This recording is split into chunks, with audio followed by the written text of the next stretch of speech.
also known as Anthony. I'm the vocalist of Three Town Concrete. David. I've been known to be D-Lux. Play guitar. What's up? I'm Eric. Playing bass. This is Theo here. Also known as Teddy P. We've got many names. T-Bone. Lil Ro. Lil Lil Ro. Ro, yeah. Lil Ro was good. I was Big Larry. Big Lar. Big Lar. I played drums. Yeah. I've been known to be called Eddie a few times. That's Big Lar and Eddie over there. Yeah. So, we have aliases, but it's all good. Ignorant ass Ant. Because he's been known to be a little bit ignorant. That's fair. That's fair. It's fair. That's what happens on tour, right? So we're on tour with Mushroom Head, right? Yes. We were. Okay. They're on after you guys, right?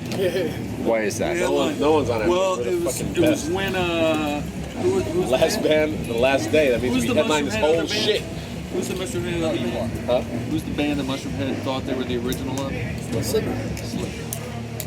That's it. So, how'd that tour come to? That was last time I saw you guys in Montreal. I guess it was 03 or 02 around Dow's Renaissance cycle. Best album in the band. 02. Yeah. Yeah. Well, how did that tour come about? You're really asking us about a tour from fucking like 10 years ago? Because to me, I'm frozen. You're frozen time. Yeah. Last time on stage. We fucking got a call from our booking agent. Was like, hey, Mushroom Head. no one wants to go on tour with you guys. So Mushroom Head, we could get you on that. Do you want to go on? All right, cool. Is that how it went? Yeah. That's funny. He kept that from us, Anthony. I was like, yo, what about that Metallica tour? What all these bands are like, Slipknot, let's get a...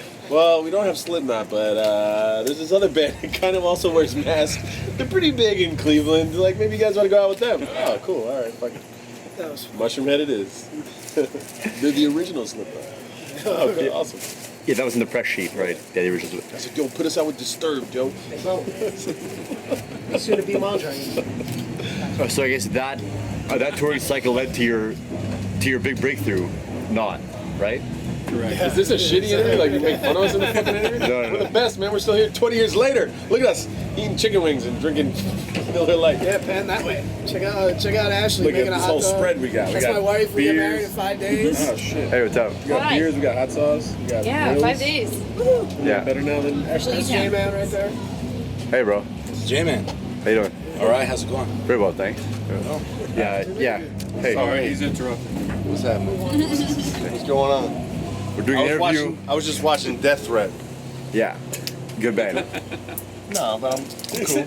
I'm having fun. You He's know? like, yo, this is the best. That's what he's at. Yo, because I remember some of them songs. Then I hear them songs and I'm like, oh my god, I remember this stuff. Because we used to play shows with bands like this, you know. We Yeah. don't get to see these guys ever. They don't hardly ever play. So Right. to get to go in there and just, I heard something. I said, oh, that sounds familiar. I went in there and I saw Death Threat playing. I'm like, oh my, you know. What kind of struggles have you guys been Honestly, through, it's only been silly house. personally or as a band or whatever, in recent years I know. that you've had to Blurry, right? that they've been forced to deal with? This is called Shed My Skin TV. So this really isn't all about, you know, It's gonna be a depressing ass interview. You're gonna like bum us all out now and shit. we're gonna be crying. Our serotonin's gonna be very low by the end of the interview. That's okay. We're basically gonna think ourselves back into negative We're gonna memories. get the point across. That's okay. Yeah. I really have been blessed. I'm the father of 2 boys. I'm tired. It's the only thing I can really complain about. But I've really been blessed professionally. I still play music here and there. I have a wonderful family. Everybody's healthy. I've truly been blessed. So It's great. I don't think that's shedding my skin. I can't say anything that happened that's- as bad. Look, I mean, you made it this far, right? That's an accomplishment. Clubs Yeah. worked through a lot of shit, and Yeah, your family man, that's everything's been really good. respectable. Highly respectable. So, you're still 18 years old, right? Huh? Hell no. You're still You're a grown man now? Yes. Okay. What does being grown up represent to you? What does it mean? What has it meant? I don't know. I mean, I feel the same way. I feel very blessed. It's a very fortunate person. I have a lot of good things in my life where, you know, maybe coming from certain things I would never dream of. So I'm very grateful that, you know, I think to me, that's the best thing of, you know, I guess coming from hard times or struggles. Like, I'm now able to reflect on it and be like, oh, that's like, I am fortunate and blessed and, you know, humble where I get, you know, things I get to do or where I'm at in life. So, you know, I don't really like to dwell on the past. And I mean, honestly, that was part of the reason why, like, even at the end of our band, like, I just wasn't feeling half the shit I was talking about anymore. Like, you know what I mean? I was just like, why? I don't want to talk about shit from when I was 18. Like, I'm not 18 anymore. Like, just kind of get over it. I think having kids changed that a lot, and it just kind of puts everything into perspective, and it's just want to move on in life. But, you know, it's always good to kind of, like, reflect on where you've come from and be appreciative of where you're at now, and that's just kind of where I'm at. You know, I'm definitely, you know, I have 2 kids. I'm happy. I have a good career. You know, I get to see the world. I do a lot of cool shit that I would have never imagined I could ever do. So, and, you know, a lot of it actually comes from being in a band. You know, like the things, my path in life was dictated kind of from by this band. By the band, yeah, really. Like, I would say almost that the stuff that you lyrically wrote about is like, you know, paved. I'm not trying to speak for you, but paved the path of how you become the man that you are. You know what I'm saying? So yeah, and like totally just being in the band. I mean, like, you know, being like the business guy in the band, and all that, like that made, like, that's the career that I'm in still, and it's just I've continued it in a different way, and like without doing what we did, I would probably not be where I'm at. So I'm grateful of that. What if you took that? What if you took that scholarship, huh? I might have I'd probably just be regular, right? regular dude. There was a point in life. There's nothing wrong with that. There was a point in life, you know, not to get specific, but there was a point in life where, you know, these guys, the 3 of them at least, I'm a little bit older, but the 3 of them were graduating high school, had to make a choice in life as to, like, what are we gonna do? Like, am I gonna go to college? Am I gonna follow this dream of music? Am I not? Am I gonna, you know, so for me it was a different story. So I'm speaking for them, and I might be speaking a little bit out myself, but, you know, they had a choice to make. Like, do I go to college? Do I try to become what my parents want me to be? Do I try and, like, you know, make something out of this, or do I follow this dream that I have of becoming I don't want to say a rock star, but a rock star. I mean, at the same time, we were trying to be more than what it was. You know what I mean? We weren't trying to stay, you know, solidified into what we were already told we were. You know, we were trying to become more than that. You know, so we might have been a little bit behind our time, or ahead of our time, if I want to say that. I think more ahead. Yeah. I would say more of ahead. Behind, because you see bands that came out a little bit before us and shit the whole stage up and then ruined it for us. You know what I mean? But, you know. Yeah, but the thing is, like, I think at the end of the day, we pursued a dream and we saw it through, and, like, you know, even though we may not have, like, been like the biggest band in the world like we all wanted to be, like, even now looking back and being like, shit, fucking almost 20 years later, we could still be playing shows and people still care. Like, that shit is more than fucking, you know, I'd say even like the top like 5% of bands could ever do. So, you know, like, I'm even at the time, maybe you feel disappointed of certain things, but now, like, even looking back now, I'm like, that shit was fucking awesome, though, you know, the things we got to do. So yeah, I think it's just part of getting older. Like, you know, you realize that when you're young, it's not as dire as you think. Like even going through bad shit, like, I've been through horrible shit, and like we all have, but it's not as bad as it seems in that moment. Like, you know what I mean? If you could get through it, like, you'll be good, you know, like, and that's why, like, even seeing like these kids who fucking commit suicide and all this kind of shit, like, if you're like 14 years old, like, you have no idea that, like, shit is gonna be fine. Like, when you're 30, like, that shit is not gonna, like, even all this bullying shit, all that's not gonna mean anything. Like, and you're in that moment, you don't realize it. But now I think that we're older and kind of got to see and do a lot of things, you could look back and be like, even the worst shit is not, you know, as bad as it seems. If you could keep pushing forward and, you know, keep doing positive things, like, it's all good. I mean, a lot of people, I guess, maybe outside of your area, you might not have gotten your lyrics and gotten the whole spirit of, you know, wanting more, and you're wanting to accomplish good things for oneself. That's what, you know, I mean, for me, hardcore is very inspirational. That's why I'm in it. Like, well, the thing is, like, I think we were less inspirational than, like, aspirational. Aspirational. You know what I mean? Like, that's the thing. Like, a lot of, like, Hatebreed is, like, inspirational. You're like, fucking... But we were more, like, just lyrically, at least, like, it was more, like, dreams, things we wanted to do. Like, and that's why I think some people didn't relate to, and that's why we had such a kind of, like, niche fan base. Like, because, you know, most people, like, if you're from, like, middle America, you probably don't not to generalize, but that's why, like, just seeing our fans, for the most part, we were bigger, kind of where we're from, or, because major cities here and there. People got more from the urban aspect of what we were doing. You had to also like hip hop and shit, obviously. Yeah, because when we went to the Midwest, it was harder for us. You know what I mean? It was a tougher scene. It was tougher for us. People didn't get what we were doing. They didn't come up in the same thing that we were coming up in. In addition to that, I think the majority of our fans wouldn't know what niche is because a lot of people mispronounce niche and say niche. Good job, man, in that word. Good job, teacher Ted. Very good. I think it said niche. Professor Ted. Professor Ted here. Aspirational Texas inspiration. a while. I mean, 10 years ago. Subtle differences, Yeah, subtle two nuances. dudes from Texas were like, y'all badass, but I don't like that rap shit. So that's kind of the idea of, I guess, what we were up against when we left the coasts, really. Yeah, sure. It's really, I mean, a lot of it was kind of similar to like political fucking campaigns. It's like, you have the coast and everything in between, and just. If you're not controlling, like totally controlling, like what your fan base is on the road, then it's hard to grasp those people that it would mean something to. It was tough for us. We played with a lot of bands that were out of our spectrum, but we thought, or maybe management of us at that point thought that we would gain people. But we just didn't have many people that kind of fit what we did, so we just jumped on tour with anyone. We just wanted to be out there and trying, and doing it. And I think shit, man, we were fucking. We stuck to our guns, and we did a lot of shit that people wouldn't do, and we had a lot of balls to take that plunge, and I think no matter what happened, like even now, like I said, we could look back and be like grateful that we could still play shows and all that kind of shit, but at the same time, like we could look back almost with no regrets, not like like what if I would have went to college, or he would, and we wouldn't even would never would have even done the band. All your life, you never really know what would have happened. You know what I mean? Like we got to do a lot of cool shit, and we could look back and be grateful and not have any regrets about it. Like, totally. No That's regrets great. at all, man. That's great. No.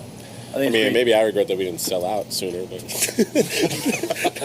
We should have had I could have been Fred Durst right now. God damn it! so many nights. So many nights should have been on the radio right off the bat. We should have had Southtown in this motherfucker. For real. Yeah, you know how many people told me that was us on the radio? Shit! I heard you guys on the radio. Like, No, you thought it was blown up. That's not us, man. That's not us. Yeah, no. you said it. Hey, Sal, come say hi, bro. Come on. What's up, Sal? That's my brother Sal right Sal in there. front of me, Montreal, October 3rd. Right? Are you going to be there? Yeah? All right, sweet. Yeah. Oh, yeah, for sure, 100%. The most toured with band by E-Town Concrete, Sworn Enemy. The most toured with band for Sworn Enemy, E-Town Concrete. Yeah. We spent more time with those dudes than I've From spent with 2001 till anyone. 2004, we Yeah. must have did about 8 tours together. Yeah. It's amazing. And it was awesome. Every second of it, right? Yeah, it's awesome. Bo, what are you doing? What the fuck? So Sal talking shit Every about the time we had to Lakers. get Larry on our trailer, on our Gotta use the RV. Larry He never voice. wanted to stay with us. He Wow, wanted to stay with us. But you know what? I tell you, it was a lot. It was a lot quieter. Yeah. It's like, with Larry, it's like crazy. Without Larry, like reading books. Who drew cocks on my neck? What the fuck, bro? He'd wake you up, be like, "Oh, come on, eggs! We're cooking eggs! Fucking wake up, play some sharks, yo!" What about when you guys fucking Catch housed some us? sharks. Remember when you housed us for a while? Because of the Because our fucking RV Oh, that's boat. right. We were with E-Town Concrete for about Brothers, man. 6 days, 7 days through Canada. Brothers. And they took us on their Without fucking a doubt. RV. Awesome time. Love these guys, Good man. shit. Brothers. That's amazing. Good shit. Big fan, old fans, Sworn Enemy. Everyone's got to support that shit. New record's going to be old school style, even though I love their metal shit. So, Their metal shit. Love it. they do metal better than a lot of metal bands, so that's just what it is. That's it. There Cheers it to you, is. Sal. Cheers. There it is. Cheers. Cheers. E-Town Concrete. I love you fucking guys, man. Love you too, Sal. Oh, We yeah. love you too. So, I mean, are you aware that rap metal and rapcore, if you wanted to define yourselves as such, is actually gaining steam again? I mean, it's common sense that it would happen. It would take 10 years. Cyclical. Yeah, it's all very, very cyclical. We need to take advantage of that shit, huh? Yeah. Be like Anvil.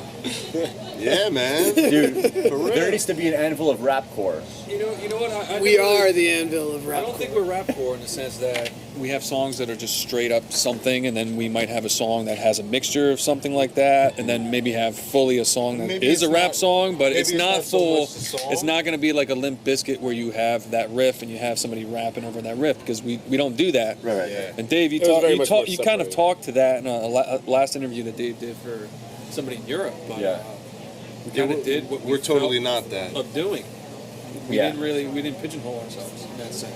Yeah. No, it's true. It's totally true because we combine everything that we do, but there was never a point where we're like, oh my god, there's got to be a rap part and a this part and a that part in every song. It was just like we just did what we felt. Well, even that, like, I think that's part of the reason why we were so, like, just, we had a certain fan base, you know, like, because even, like, the rapcore fans didn't really like us because we were either really hard or really rappy. Like, you know what I mean? Like, the fans that liked, we would get some crossover of, like, Limp Bizkit type fans and all that shit, but for the most part, we were still too fringe for them even, you know what I mean? So it was like a very small fan base of people that really got what we were doing, and that's kind of who we did it for, and like... I think we were just representing who we were and where we came from. I mean, that's just it. I mean, we all grew up listening to metal.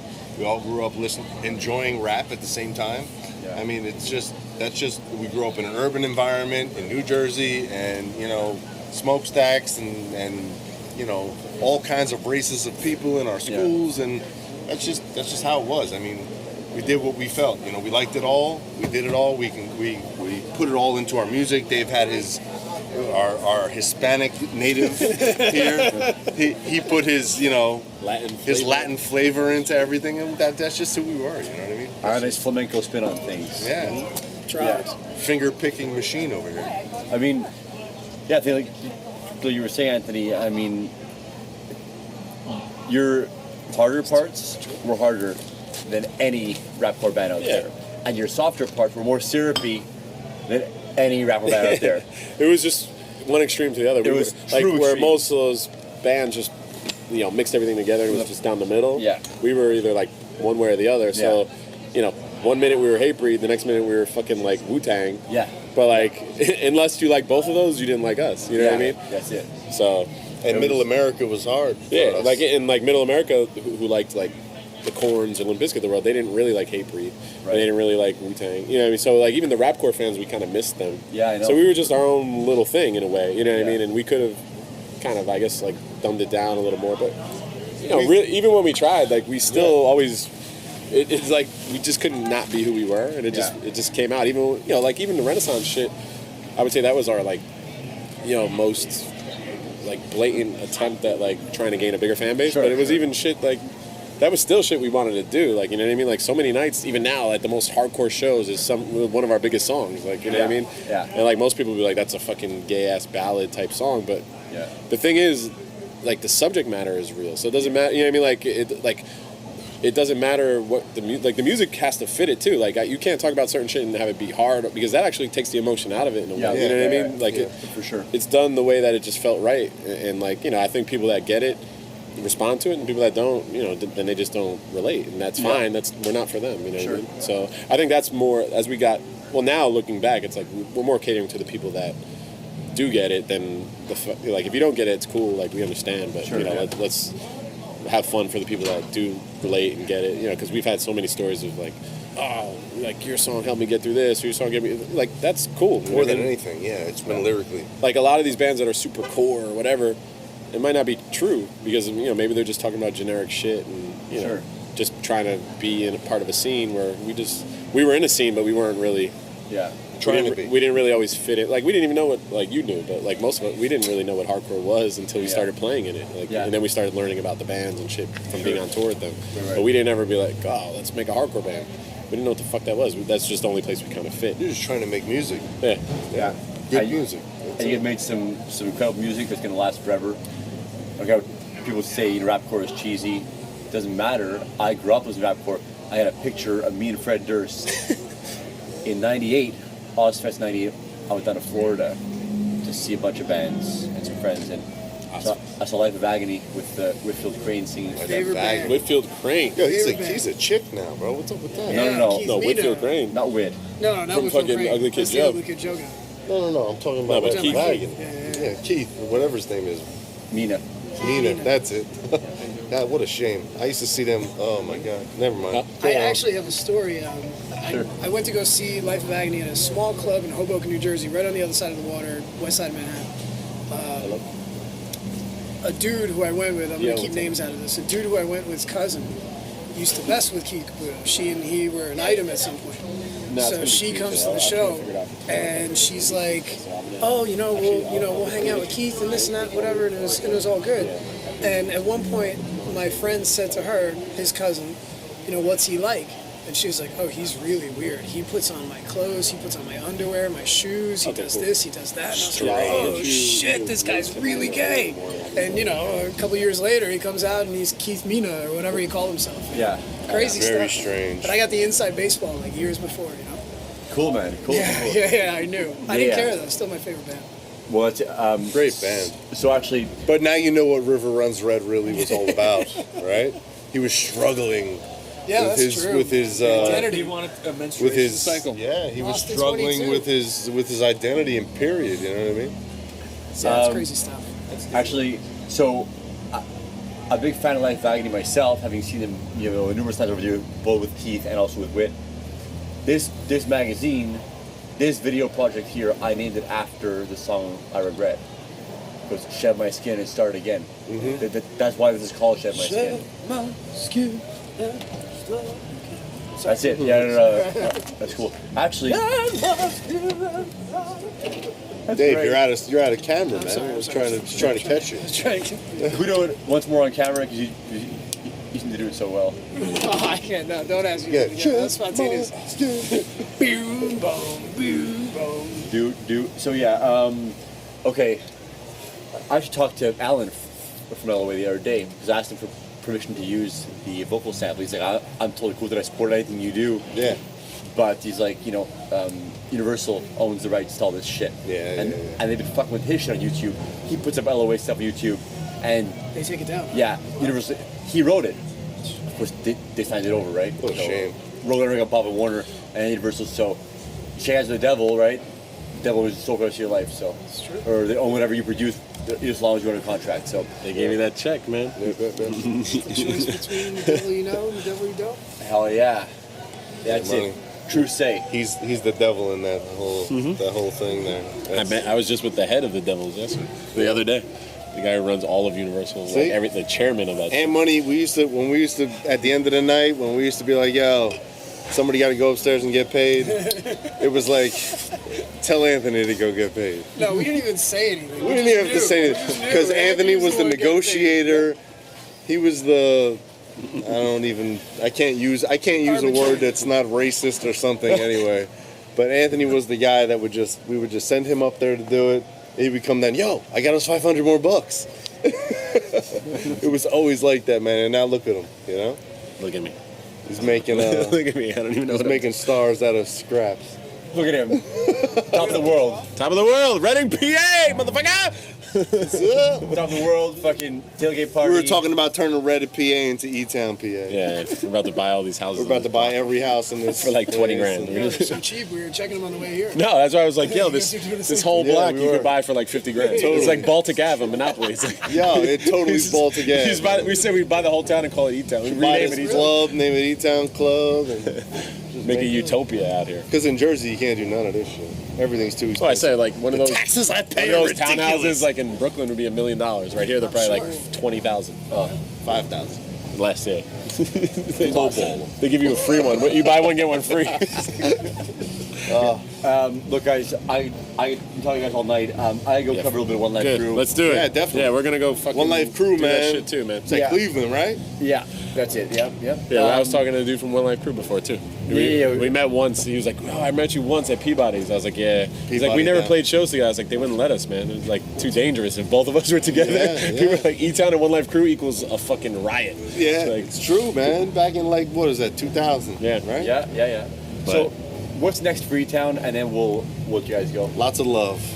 yeah, I mean, it's fun to do this and get together, and like I think, we played a couple shows in Europe. We did this. I think next summer we might do some more, and it's just We love to Yeah. play. We love each other, and We love that people love us. Yeah, I mean, and, shit. If we you know, could, if we we'll could do can. it every day, still, we probably would, but we just Yeah. can't. You know what I mean? So Understand. we'll take what we could get and have fun. And Whatever opportunity we get that works out for us, we will be there, without a doubt. That's great. Well, I wish you all How the about best. Montreal? What's up with Canada?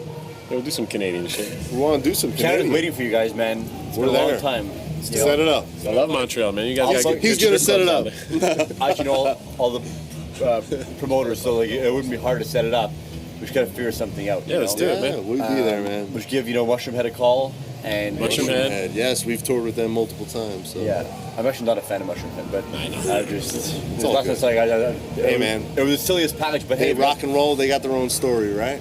yeah, there you go. Somebody loves them. Yeah, Or else they wouldn't have been where they Somewhere in were. America, So positive. same Somebody kind of loves them, dude or they is not wouldn't have been where they were. interviewing We're all Mushroom Head the way kumbaya. you are us, you know, so. To each their own. okay. Last thing, some very good friends of mine from Montreal, old friends, 20 years, Slaves on Dope. Oh, no way. Slaves on dope. They're from Montreal? Yeah, I didn't know they were from Montreal. I thought they were from LA. They spoke so well. They're like, it's like yours. Like, you Yeah. didn't hear the accent. When? I just, When did we Because tour we're not with them? French. That was Slaves on Dope and Loco in Texas. Un Loco, wow. Yeah. Nice. I mean, they moved to LA for 4 years, Okay. and they pretended to be American. To get a Tried to record make deal. it. yeah, Pretended to be. yeah. Tried. They tricked us. It's tough. Like, yo, we're so LA. Sign us. By moving to LA, I'm getting signed to Sharon Osbourne's label. The That's right. is like Dude, we're gonna move to LA and play the Viper Room every week and get a deal. that was Rainbow. Slaves. Yeah. Played with them. It's all good, Yeah. man. You Yeah, know, sure, the sure. singer of that band gave me the best piece of advice ever. Well, not a piece of advice, but he had the saying was, show me the hottest girl in the world, and I'll show you the guy that's tired of fucking her. Yeah. And when I heard that, I was like, oh, wow. That was the first time I'd ever heard that. It was brilliant. Wow. Yeah. Good Dave. It is true, though. Jason Rothman. It's very true, but For the record, That's right. Jason Rothman, very good friend, good people. Good people. Slaves on Dope. Shout out Slaves on Dope. Montreal, Canada, Yeah, French. we're all English actually, but Good motherfucking prostitutes up there. Yo, shout out to Dave. He's getting married Shout out Friday. to Dave. He's getting married. Congrats, bro. Thank you. Congrats. Thank you. Whenever I talk to my buddy Kevin, the guitarist of Save on Dope, and I tell him that I'm playing E-Town Concrete in the car, he's like, oh yeah, Banana Bus. I'm like, oh yeah, Banana Bus. That's what he calls mandibles. He calls mandibles. Ah, banana Banana bus. bus. Chicken mandible. I like that. Banana bus. Cool. I like it. So We've had many interpretations of mandibles. Thank you for the interview, man. Yeah, thanks Shedding a My lot, Skin TV, right? Shed My Skin. ShedMySkin.com. Yeah. ShedMySkin.com. Shout out. Yeah. Thank you. Thanks for your time. Thanks for bro. ever giving a No, fuck. definitely. Man. Thank you for your time, man. Enjoy the show tonight. 100% I will. Yes. Or One Life 100%. Crew, man. Yeah. On stage now. Death Shed Threat, Sworn my Enemy. skin. Hatebreed. Everybody, what's up?